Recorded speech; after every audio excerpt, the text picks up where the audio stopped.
Hello दोस्तों, नमस्कार। स्वागत है एक बार फिर से आप सभी का अपने प्रिय चैनल पर। दोस्तों आपको बता दें जो आज की अभी की सबसे बड़ी खबर आ रही है, जहां पर काबुल में अमेरिकी सेना का बड़ा रॉकेट हमला, जिसमें आईएसआईएस आतंकियों को बनाया गया है निशाना। जी हां दोस्तों, अमेरिका की तरफ से ये बड़ा अटैक माना जा रहा है दोस्तों। साथ ही काबुल एयरपोर्ट पर बड़ा हमला होने वाला था, जिसको दोस्तों अमेरिकी सेनाओं की तरफ से इस अटैक के बाद बचा लिया गया है। दोस्तों बड़ी खबर आ रही है, पूरी जानकारी देंगे दोस्तों आपको। साथ ही अगली खबर में बताएंगे जहां पर आखिर ये एयर स्ट्राइक किसके ऊपर किया गया है। जी हां दोस्तों, यानी कि ये एयर स्ट्राइक दोस्तों रेजिडेंशियल एरिया में किया गया है, जहां पर लोग रहते हैं, और ऐसे में बिल्कुल सटीक निशाना आईएसआई को मार गिराना। दोस्तों इसकी पूरी जानकारी देंगे, बताएंगे कैसे अमेरिका ने ऑपरेशन चलाया है। साथ ही अगली खबर में आपको बताएंगे जहां पर तालिबान ने बताया कि भारत के साथ कैसा रिश्ता चाहता है। साथ ही पाकिस्तान के मंसूबे से उलट उसने अपना प्लान बताया है भारत को लेकर। जी हाँ दोस्तों, बड़ी मिर्ची लगने वाली है पाकिस्तान को। दोस्तों बताएंगे तालिबान का भारत को लेकर क्या कहना है। साथ ही आपको बताएंगे दोस्तों जहां पर बिना सरकार को सूचना दिए सीक्रेट विजिट पर काबुल एयरपोर्ट पहुंच गए अमेरिकी सांसद, लेकिन जब वहां पर से वापस लौटे तो किया बड़ा ही चौंकाने वाला खुलासा। जी हाँ दोस्तों, क्या खुलासा किया गया इनकी तरफ से बताएंगे दोस्तों खबरों में आपको। साथ ही आगे बताएंगे जहां पर अमरुल्लाह साले को रोकने के लिए अब तालिबान ने उठा लिया है ये बड़ा कदम पंजशीर घाटी को लेकर। जी हाँ दोस्तों, बताएंगे क्या है तालिबान का प्लान पंजशीर के शेरों को लेकर दोस्तों। साथ ही आपको बताएंगे जहां पर अब ईरान और सीरिया आए एक साथ और अमेरिका को दे दी है बड़ी धमकी। जी हाँ दोस्तों, बताएंगे क्या कहा इन्होंने। साथ ही आपको बताएंगे जहां पर महाराष्ट्र से खबर अठावले का कहना है महाराष्ट्र के विकास के लिए शिवसेना और भाजपा को एक साथ आना चाहिए। जी हाँ दोस्तों, बताएंगे और क्या क्या कहा है उन्होंने। साथ ही कांग्रेस के दावों की खुल गई है पोल। जी हाँ दोस्तों, साथ ही यूपी में ओबीसी वोट जुटाने के लिए अब शुरू करने वाली है बीजेपी अभियान। तो हर तरह की खबर बताने वाले हैं दोस्तों, तो बने रहिएगा वीडियो के अंत तक। और अभी खबरों में आगे बढ़ने से पहले अगर आप भी मानते हैं कि मोदी जी हैं तो हर चीज संभव है, साथ ही भारतीय सेना है तो अपना देश गर्व से जी रहा है दोस्तों। इस कोरोना काल में डॉक्टर ही भारत के लिए सबसे बड़े रक्षक है। साथ ही योगी जी ही होने वाले हैं अगले मुख्यमंत्री। तो फटाफट से इस वीडियो को भी कर दीजिए लाइक, चैनल को कर दीजिए सब्सक्राइब, बेल आइकन दबाइए। साथ ही कमेंट बॉक्स में लिख दीजिएगा जय हिंद। जी हाँ दोस्तों, तो चलते हैं पहली और सबसे बड़ी खबर की तरफ, जहां पर काबुल में अमेरिकी सेना का रॉकेट हमला, आईएसआईएस आतंकियों को बनाया निशाना। बता दें अमेरिका ने काबुल में संदिग्ध आईएसआईएस के आतंकवादियों को निशाना बनाते हुए एयर स्ट्राइक को अंजाम दिया है। दोस्तों इस हमले को पहले आतंकी हमला समझा जा रहा था, लेकिन रूसी मीडिया के हवाले से दावा किया जा रहा है कि काबुल के हवाई अड्डे के उत्तर पश्चिम में आज यानी कल शाम अमेरिका ने रॉकेट हमला किया। दोस्तों इस एयर स्ट्राइक में 2 लोगों की मौत होने की सूचना है, जिसमें एक बच्चे की भी मौत हो गई है। दोस्तों बड़ी खबर। लेकिन दोस्तों बाद में अमेरिका ने इस हमले को स्वीकार किया और उन्होंने कहा है कि हमने आईएसआईएस के आतंकियों को मार गिराने के लिए और काबुल एयरपोर्ट पर बड़े हमले को बचाने के लिए खुफिया एजेंसियों के थ्रू मिली इनपुट के द्वारा हमने ये एयर स्ट्राइक किया है। जी हाँ दोस्तों, आपको बता दें दरअसल अमेरिकी सेना ने अफगानिस्तान से जाते जाते काबुल में एक बड़ी एयर स्ट्राइक को अंजाम दिया है। तालिबान ने बताया कि रविवार को अमेरिका के हवाई हमले में एक गाड़ी में सवार आत्मघाती हमलावर मारा गया। यह हमलावर विस्फोटकों से भरी कार के साथ अफगानिस्तान से निकलने में जुटी अमेरिकी सेना के ऊपर हमला करने की ताक में था। दोस्तों इस बीच काबुल हवाई अड्डे के पास एक रिहायशी इलाके में रॉकेट हमले की भी रिपोर्ट आई है। जी हाँ दोस्तों, ऐसे में दोस्तों बहुत बड़ा आतंकी हमले को नाकामयाब कर दिया गया अमेरिकी तरफ से। लेकिन दोस्तों दुख बस इसी बात का है कि रिहायशी इलाके में ये अमेरिकी की तरफ से हमला किया गया है दोस्तों। और ऐसे में एक बच्चे की जो मौत हो गई है, छोटे से बच्चे की, वो लेकिन दिल दहलाने वाला है दोस्तों। लेकिन उस एक बच्चे की जान की वजह से हजारों लोगों की जान बच गई है दोस्तों। ऐसे में उस बच्चे को शहीद ही माना जा सकता है। ऐसे में अमेरिका की इस एयर स्ट्राइक को लेकर आपकी क्या सुझाव होगी दोस्तों, जरूर बताइएगा। उस बच्चे का इस आत्मा को श्रद्धांजलि देने के लिए भी 2 बातें जरूर कह दीजिएगा दोस्तों। बात करें अगली बड़ी खबर की, तो तालिबान ने बताया भारत के साथ चाहता है कैसा रिश्ता, पाकिस्तान के मंसूबे से उलट है उसका प्लान। आपको बता दे तालिबानी नेता शेर मोहम्मद अब्बास इस्तानिकजई ने कहा है कि उनका समूह भारत के साथ अफगानिस्तान के राजनीतिक, आर्थिक और सांस्कृतिक रिश्ते को पहले की तरह बरकरार रखना चाहता है। ये पहला मौका है जब तालिबान के शीर्ष नेतृत्व के किसी सदस्य ने काबुल काबुल पर कब्जे के बाद इस मुद्दे पर खुलकर राय जाहिर की है। जी हाँ दोस्तों, बता दें पाकिस्तानी मंसूबों के उलट तालिबानी नेता ने कहा है कि पाकिस्तान के जरिए भारत के साथ व्यापार हमारे लिए बहुत अहम है। भारत के साथ वायु मार्ग से भी व्यापार बना रहेगा। हालांकि उन्होंने ये नहीं कहा कि भारत के साथ व्यापार दो तरफा होगा या नहीं। पाकिस्तान ने अफगानिस्तान के व्यापारियों को अपना सामान अपने देश के रास्ते भेजने दिया है, लेकिन भारत का सामान इसी रास्ते अफगानिस्तान नहीं जाने देता है। जी हाँ दोस्तों, तालिबानी नेता ने कहा हम भारत के साथ अपने राजनीतिक, आर्थिक और व्यापारिक रिश्ते को अहमियत देते हैं और हम चाहते हैं कि ये जारी रहे। इस मामले में हम भारत के साथ काम करने के लिए आशान्वित है। तुर्कमेनिस्तान के साथ अफगानिस्तान के रिश्ते पर बोलते हुए उन्होंने तुर्कमेनिस्तान, अफगानिस्तान, पाकिस्तान और भारत यानी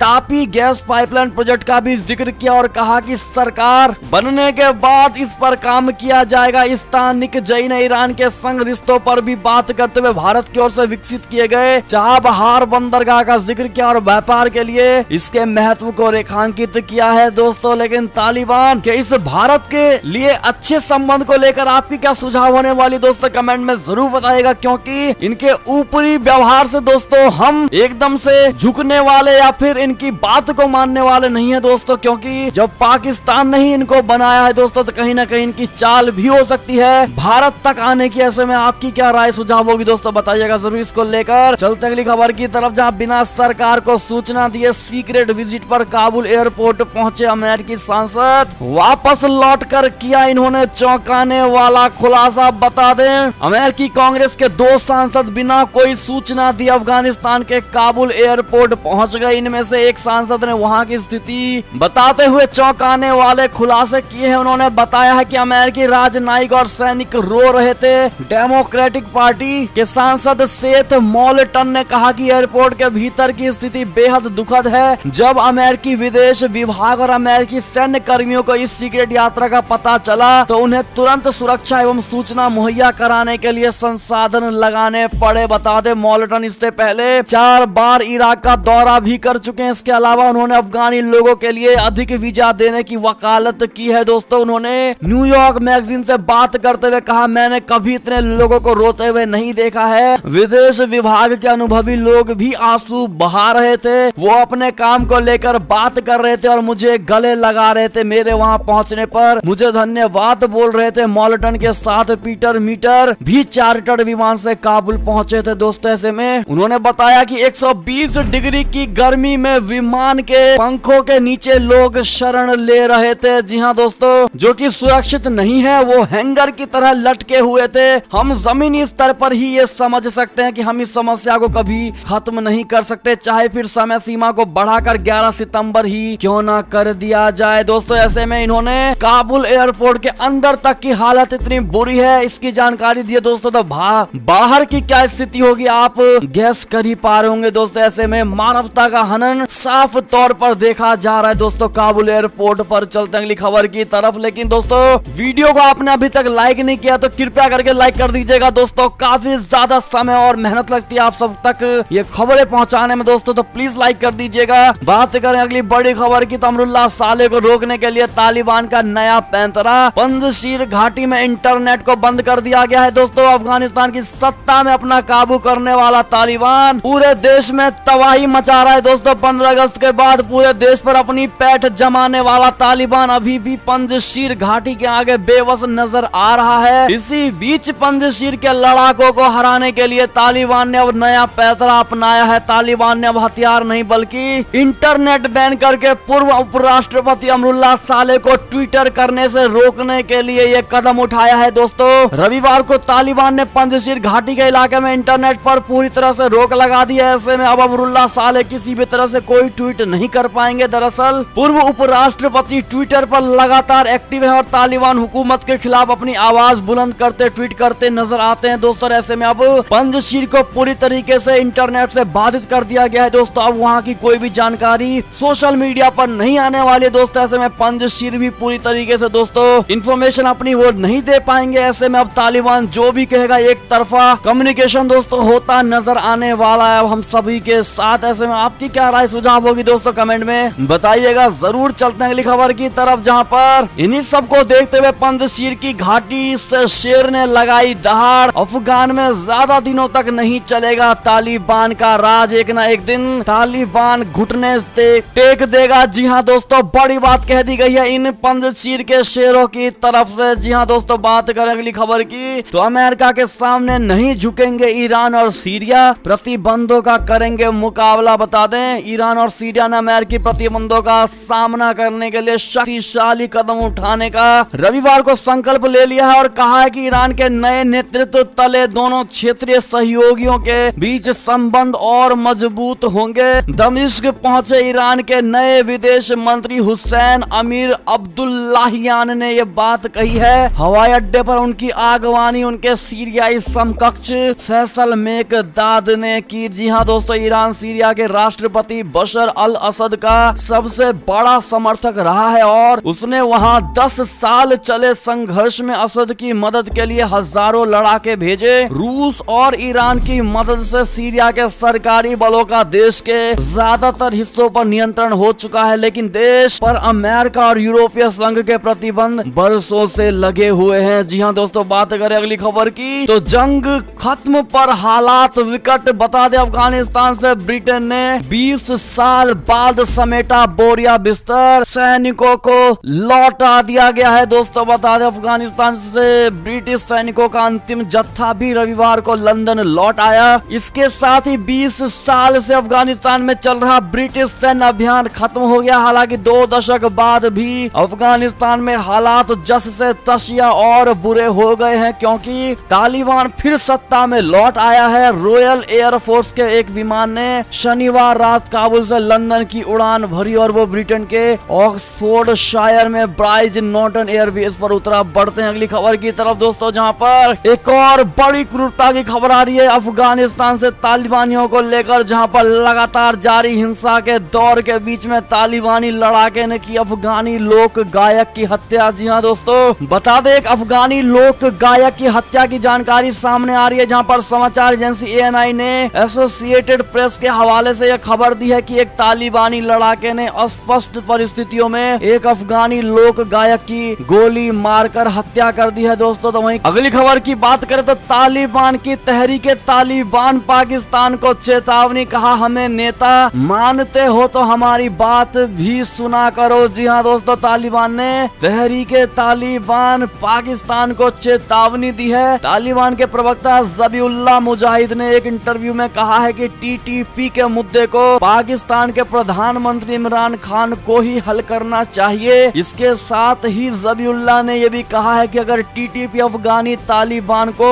अपना नेता मानता है तो उसे उनकी बात सुननी होगी। जी हाँ दोस्तों, जियो न्यूज को दिए एक इंटरव्यू में ज़बीउल्लाह मुजाहिद ने कहा, जहां तक TTP का मुद्दा है उससे पाकिस्तान को निपटना होगा, न कि अफगानिस्तान को। ये पाकिस्तान पर, वहां के उलेमाओं पर निर्भर है, तालिबान पर नहीं। जी हाँ दोस्तों, अगली खबर की बात करें तो रक्षा मंत्री राजनाथ सिंह बोले, कहा अफगानिस्तान के हालात चुनौतीपूर्ण जरूर हैं, लेकिन जरूरत पड़ी तो उनकी धरती पर जाकर खत्म करेंगे आतंक को। जी हाँ दोस्तों, बता दें, रक्षा मंत्री राजनाथ सिंह ने रविवार को तमिलनाडु के वेलिंगटन में डिफेंस सर्विस स्टाफ कॉलेज में कहा कि वर्तमान हालातों ने हमें मजबूर कर दिया है कि हम अपनी रणनीति में बदलाव करें। अब भारत अफगानिस्तान पर दोबारा से सोच रहा है और नई रणनीति तैयार कर रहा है। अगर जरूरत पड़ती है तो हम उनकी धरती पर भी जाकर सैन्य अभियान चलाएंगे और वहां के आतंक को खत्म करेंगे। जी हाँ दोस्तों, बड़ा बयान भारत की तरफ से दोस्तों अफगानिस्तान को लेकर, और ये अब तक का सबसे बड़ा बयान माना जा रहा है दोस्तों, जो कि राजनाथ सिंह की तरफ से दिया गया। ऐसे में आप अगर इनके बातों का, इनके शौर्य बल की सराहना करते हैं तो ये बात जरूर लिख दीजिएगा दोस्तों कमेंट में कि हमारा समर्थन है राजनाथ सिंह की बातों का। चलते हैं अगली खबर की तरफ, जहां लाखों अफगानों का डेटा हुआ लीक, अमेरिका ने किया था इकट्ठा, तालिबान कर रहा है इसका इस्तेमाल। बता दें, एक तरफ अमेरिका 20 साल बाद अफगानिस्तान को छोड़ने की तैयारी में है, उसके कई नागरिक और सैनिक वतन वापसी भी कर चुके हैं, लेकिन जाने से पहले अमेरिका ने तालिबान को इतना ताकतवर बना डाला है कि आने वाले दिनों में आम अफगानों की मुसीबत बढ़ने वाली है। अब ये खबर आ रही है कि तालिबान के हाथों लाखों अफगानों का डेटा लग गया है। ये वो डेटा है दोस्तों जो कभी अमेरिका द्वारा इकट्ठा किया गया था। जी हाँ दोस्तों,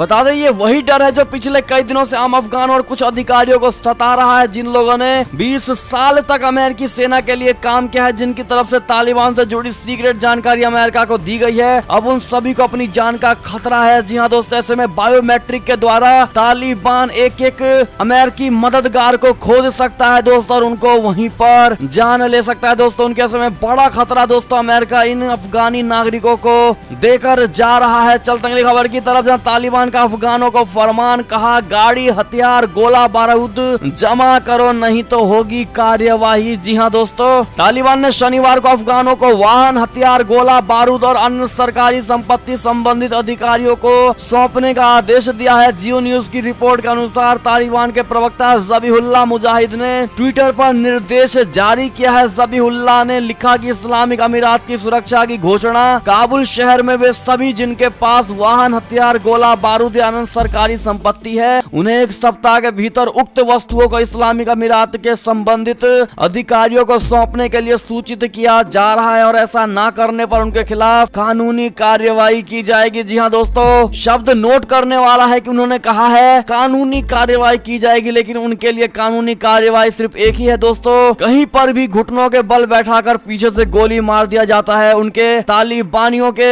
भाषा में कानूनी कार्यवाही यही होता है। जी हाँ दोस्तों, क्या कहेंगे ऐसे में आप लोग? सुझाव जरूर दीजिएगा दोस्तों। वीडियो लाइक नहीं किया तो प्लीज लाइक कर दीजिएगा। फिर से रिक्वेस्ट आप सभी से। चलते अगली खबर की तरफ, जहां पर सऊदी अरब के नेतृत्व वाली सेना पर हुती विद्रोहियों का बड़ा हमला, कम से कम 30 सैनिकों की मौत और 60 घायल। जी हाँ दोस्तों, हुती विद्रोहियों ने यमन के एक सैन्य बेस पर बड़ा हमला कर दिया है, जिसमें कम से कम 30 सैनिकों की मौत हो गई और 60 सैनिक घायल हुए हैं। यह हमला जिस बेस पर किया गया है वहां सऊदी अरब के नेतृत्व वाली गठबंधन सेना से संबंधित है। इस बात की जानकारी यमन में साउदर्न फोर्स के प्रवक्ता मोहम्मद अल नकीब ने दी है। हुतियों ने रविवार को अल अनद सैन्य बेस पर हमला किया है, जो सरकार के नियंत्रण वाले दक्षिणी प्रांत लाहिजो में उपस्थित है। जी हाँ दोस्तों, बात करें अगली खबर की तो तालिबान ने किया पंजशीर घाटी में घुसने का बड़ा दावा, जिसके बाद पंजशीर के फोर्स यानी रेसिस्टेंस फोर्स ने कहा सपने कम देखा करो तालिबान। जी हाँ दोस्तों, तालिबान ने शनिवार को दावा किया कि पंजशीर घाटी में बिना विरोध के घुसने में सफल रहा है। अहमद मसूद के लड़ाकों ने इस दावे को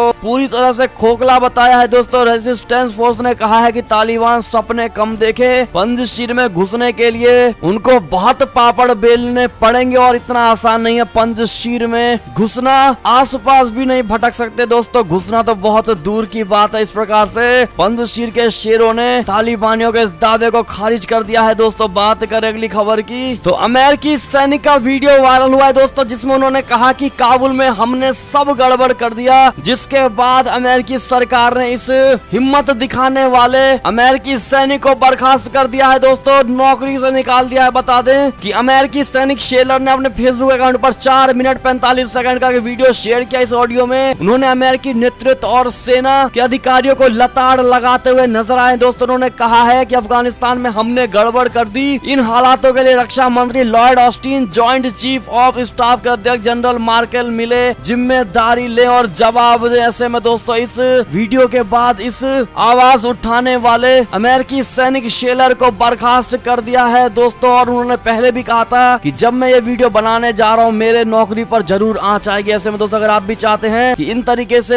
अपने विचार रखने वाले, आवाज उठाने वाले लोगों के खिलाफ एक्शन नहीं होना चाहिए दोस्तों, इनको तुरंत नौकरी पर रखनी चाहिए, तो आप भी ये बात जरूर कमेंट के माध्यम से कहिएगा दोस्तों। बात करें अगली खबर की तो चीन को 44,000 करोड़ का झटका देगा ये अफ्रीकी देश, माइनिंग डील की कर रहा है समीक्षा। बता दें एशिया के बाद अफ्रीकी देशों को अपने आर्थिक कूटनीति की जाल में फंसाने की कोशिश कर रहे चीन को तगड़ा झटका लगने वाला है। डेमोक्रेटिक रिपब्लिक ऑफ कांगो की सरकार ने चीन के साथ लगभग 44,000 करोड़ की माइनिंग डील की समीक्षा करनी शुरू कर दी है दोस्तों। अगली खबर की बात करें तो कनाडा से बड़ी खबर आ रही है चुनाव को लेकर, जहां जस्टिन ट्रूडो हार सकते हैं प्रधानमंत्री का चुनाव। ओपिनियन पोल में विरोधी पार्टी ने बनाई है बढ़त। जी हां दोस्तों, कनाडा में लोकसभा चुनाव की बिगुल बज चुकी और ऐसा पहली बार हो रहा है जब प्रधानमंत्री जस्टिन ट्रूडो की पार्टी पर हार का खतरा मंडरा रहा है। जी हां दोस्तों, ऐसे में आपकी क्या राय होगी इनको लेकर बताइएगा जरूर। साथ ही भारत की खबरों की बात करें तो बीजेपी अगले महीने से यूपी में ओबीसी वोट जुटाने के लिए शुरू करेगी अपना अभियान। जी हां दोस्तों,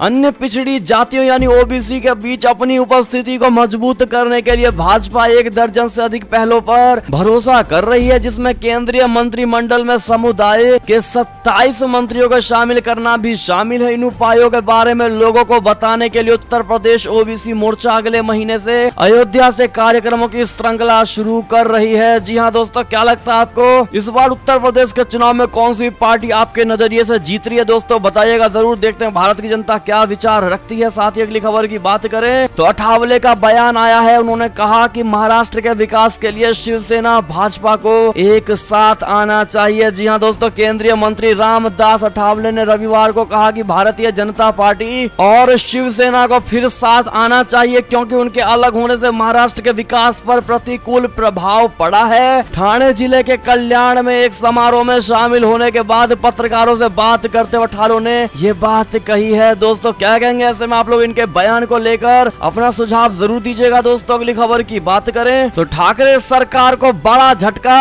परिवहन मंत्री अनिल परब को ईडी ने भेजा नोटिस। मंगलवार को हाजिर होने का आदेश दिया गया है। दोस्तों अगली खबर की बात करें तो प्रधानमंत्री की घोषणा पर काम शुरू हुआ है। रेलवे ने 58 वंदे भारत ट्रेनों के लिए जारी किया टेंडर। 75 सप्ताह में 75 ट्रेनों को किया था ऐलान। बता दे लाल किले की प्राचीर से पीएम नरेंद्र मोदी जी ने घोषणा की थी कि देश के विभिन्न हिस्सों को जोड़ने के लिए आजादी का अमृत महोत्सव के 75 सप्ताह में 75 ट्रेनें शुरू की जाएंगी। इस पर अमल के इरादे से रेलवे ने 58 वंदे भारत ट्रेनों के लिए टेंडर जारी कर दिया है। दोस्तों चलते अगली खबर की तरफ जहां पर सरकार ने दे दी है टैक्स पेयर्स को बड़ी राहत। कई तरह के टैक्स कंप्लायंस की तारीख को आगे बढ़ा दिया गया है। दोस्तों बता दें कि वित्त वर्ष 2020-21 के लिए फार्म 1 में सामान्यीकरण शुल्क ब्यौरा दाखिल करने की समय सीमा 30 जून की मूल नियत तारीख के मुकाबले अब 31 दिसंबर तक बढ़ा दी गई है। जी हाँ दोस्तों, जून और सितंबर तिमाही के लिए किए गए प्रेषण के संबंध में अधिकृत डीलरों द्वारा प्रस्तुत किए जाने वाले फॉर्म 15 सीसी में त्रैमासिक विवरण पर अब क्रमशः 30 नवंबर और 31 दिसंबर तक दायर किया जा सकता है। जी हाँ दोस्तों, बड़ी खबर थी। ऐसे में आपको हमारी खबरें कैसी लगी दोस्तों? आशा करता हूँ बहुत अच्छी लगी होगी। अगर थोड़ी भी अच्छी लगी है दोस्तों तो इस वीडियो को भी अपने भाई बंधुओं में व्हाट्सएप, फेसबुक, ट्विटर के जरिए पूरे भारत में शेयर करना बिल्कुल मत भूलिएगा दोस्तों। और अभी कर दीजिए इस वीडियो को लाइक,